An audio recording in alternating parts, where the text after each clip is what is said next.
Hello. Welcome to Unity Church on the Mountain from my home. The title of the talk today is Love and Happiness. But before that, let's begin by affirming together our opening statement. There is only one presence and one power in my life and the universe, God. And now let's take a deep breath together, hold it for a short time, and then release. And as we resume our normal breathing pattern, we just allow our body to become relaxed. And from this place, let us affirm together our Lord's Prayer. Our Father, who art in heaven, hallowed be thy name. Thy kingdom come, thy will be done on earth as it is in heaven. Give us this day our daily bread, and forgive us our debts as we forgive our debtors. And leave us not in temptation, but deliver us from evil. For thine is the kingdom, the power, and the glory forever. Amen.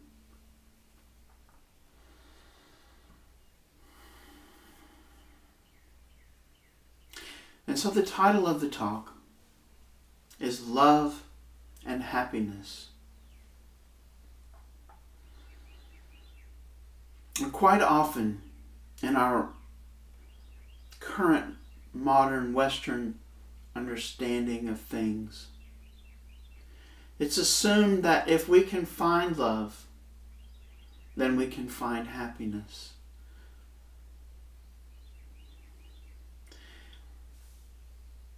And I'm going to say, yes, that's true, and no, it's not. Love, when you say the word love, you have to follow it by what love? What do you mean by love? And I think I'll introduce this idea by reading what Paul talks about, how Jesus described love. This is in 1 Corinthians chapter 13. And you hear this passage read a lot at weddings, but I want to read it today in a different context outside of a wedding, and just think about love as you hear these words. So, 1 Corinthians 13, beginning at verse 4 and going to verse 8. Love is long-suffering and kind. Love does not envy. Love does not make a vain display of itself and does not boast. Does not behave itself unseemly, seeks not its own, is not easily provoked, thinks no evil. Rejoices not over iniquity, but rejoices in the truth. Bears all things, believes all things, hopes all things, endures all things. Love never fails, but whether there be prophecies, they shall fail. Whether there be tongues, they shall cease. Whether there be knowledge, it shall vanish away.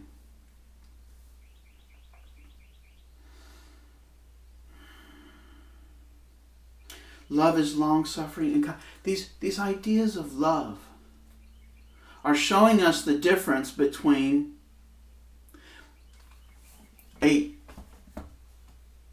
some different types of love. He compares and contrasts here.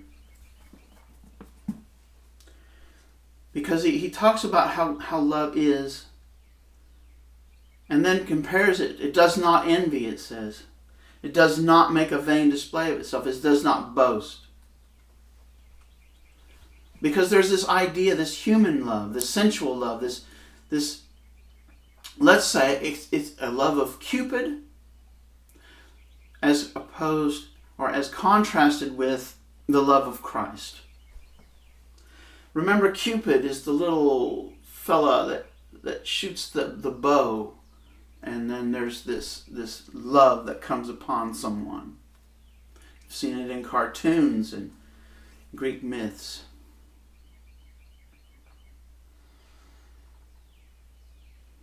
In this Cupid love is a way of controlling. By the very act of this arrow, love is being taken. It's being forced. This love that is envy. It's done for reasons of the world, not for reasons of the heart.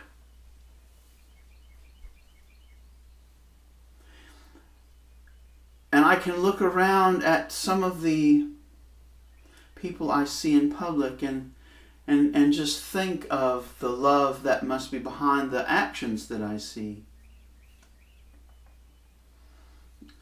Love doesn't control another. As it moves from Cupid to Christ love becomes free. It becomes freeing instead of clinging. It's the attachment to the other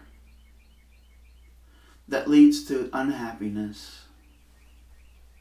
The clinging, but the freeing allows an expansion of love, a deepening of love.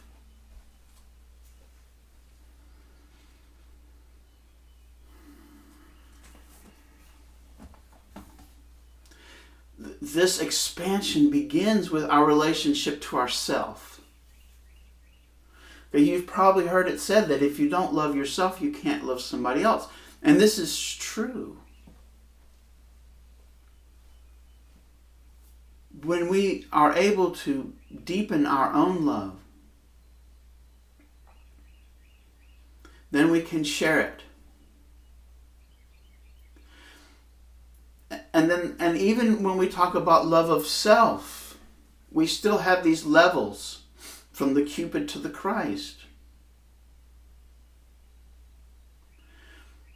This Christ love is unconditional. It doesn't say, well, if, then I'll love. If some condition, then I'll give you my love. The love of God for us is always there, irregardless, in all circumstances. And that's how our love grows. Our love grows from Cupid into this unconditional love. Wanda Gale taught me the idea of big love with capital letters as an idea of expressing this universal love. The universal love that knows no boundaries. If you remember in the New Testament, Jesus talked about his mother and his brother who had come to visit him. And they're not my mother. He said that all of the people who gather around me, they are my mother. When he said this, he wasn't trying to lessen his love that he felt for his mother.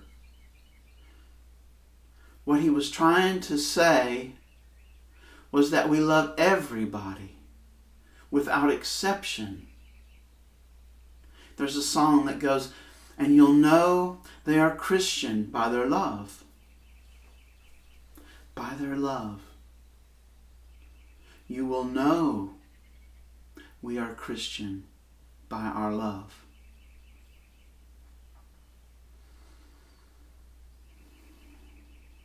When we are able to reach this point of universal love, it doesn't take away from the love that we feel for our spouse. It doesn't take away from the love that we feel for our parents, our brothers and sisters, our children.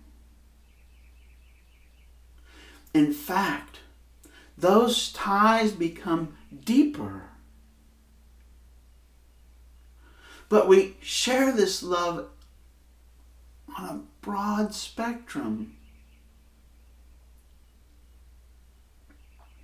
And it doesn't lessen the love that we feel for those who we think of as being the closest to us.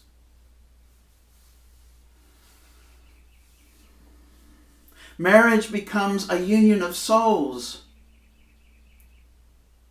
So often we enter into marriage thinking that this pleasure that I feel when I'm in this person's presence will continue. I become attached. I become addicted to the feelings, the chemicals that go on in my brain, these pleasure principle feelings. And early on in the relationship, I'm getting those feelings and I'm feeling so happy in this relationship. And then as the relationship continues, we start to realize that this person I'm with is a person too, and that they're dealing with their stuff just like I'm dealing with my stuff. And we begin to think that I'm falling out of love because I'm not having all of these pleasure feelings anymore around this person. But this should be a sign. This is a sign that I'm still in the Cupid phase. That I'm seeing this person as someone who I'm attached to the things that they make me feel. I'm not truly in union with this person, sharing a common goal, which is the love of God. A common purpose. When we love God, we love others as ourselves. I want to share with you an affirmation. It's been very helpful for me in my relationship and in my life. I came upon it recently in the book that we're studying on Wednesday evenings.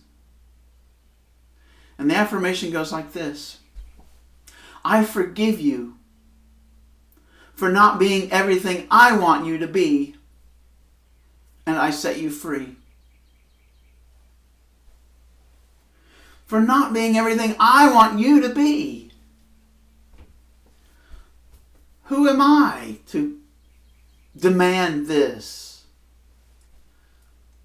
Who am I? What gives me that? I forgive you for not being everything I want you to be, and I set you free. Quite often in my earlier life, I ran into this phrase that you're not in love, you're in love with the idea of being in love. And I think this holds true for so many of us. That we look out there and we see someone and we begin to project on that person all of our ideas of what love is, and we inflate them into being this thing, this person, that they're not even close to being in reality. But that's how we begin to see it. And then as we get to know them better and we see all of their stuff intermingled with all of our stuff, we lose that picture and we think this person has changed. And that's not it. But our idea of how we saw them was not true. But we can shift our ideas, right? We can look and see the stuff. We can forgive them for not being everything that we want them to be, except that we all have this that we're working through, and love anyway. Love right through it all. So often marriages end in divorce because we think that we just can't live with this person anymore. And then we go on and we marry somebody else, and wow, we've started a cycle because the exact same thing begins to happen. I think some of you know that I'm married again to my very first wife. And we have a relationship now that's so much deeper than we ever had then. Because we've both changed as people. We can see each other for who we are, and we love one another. I don't think we ever stopped loving one another, even while we were apart. But we came to love one another in a deeper way. And we're continuing to evolve. This is not something that's a done deal. Our love grows and it deepens. My ability to see the Christ in her, that is such a powerful message. We talk about seeing the Christ in other people, but we can't forget to see the Christ in those who are closest to us. It was a huge discovery for me when I found out that I was trying to treat her like a child. And that leads me to the next point. But trying to care for her and take care of her and be... But she didn't need that. She's a grown adult. We care for each other. But it's on this equal plane as both of us, divine beings, both of us sharing equally in this divinity, both of us sharing equally in this union.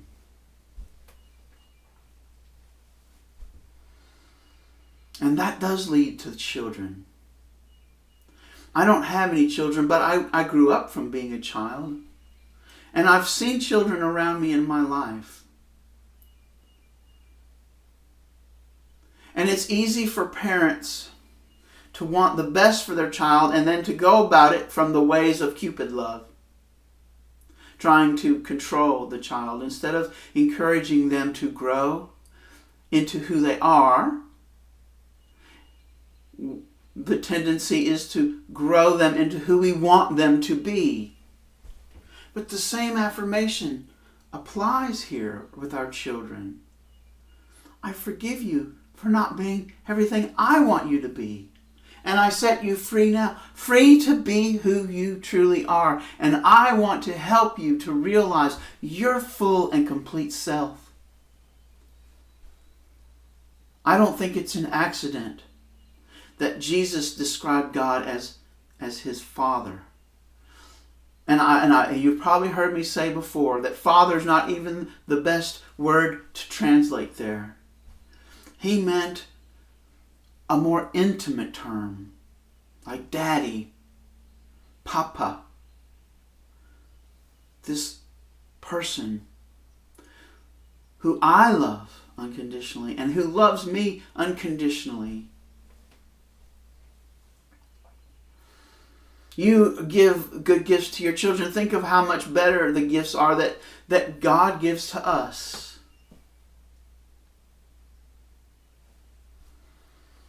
This love we're talking about is described in Ephesians chapter 3, verse 19. To know the love of Christ which surpasses all knowledge, that you may be filled with all the fullness of God. A love that surpasses all knowledge. It just simply is. It is not of the brain. It is not analyzed. It is not conditional. It is of the heart. It is totally unconditional. It is freely given and freely received. So allow your love for yourself to grow from Cupid, the controlling, fearful love, into Christ, the complete, compassionate, joyful love that is given freely and freely accepted in return. And not only with self, but with everyone in your life, from your spouse, your partner, to everyone you meet, and your children and your parents, and unconditional.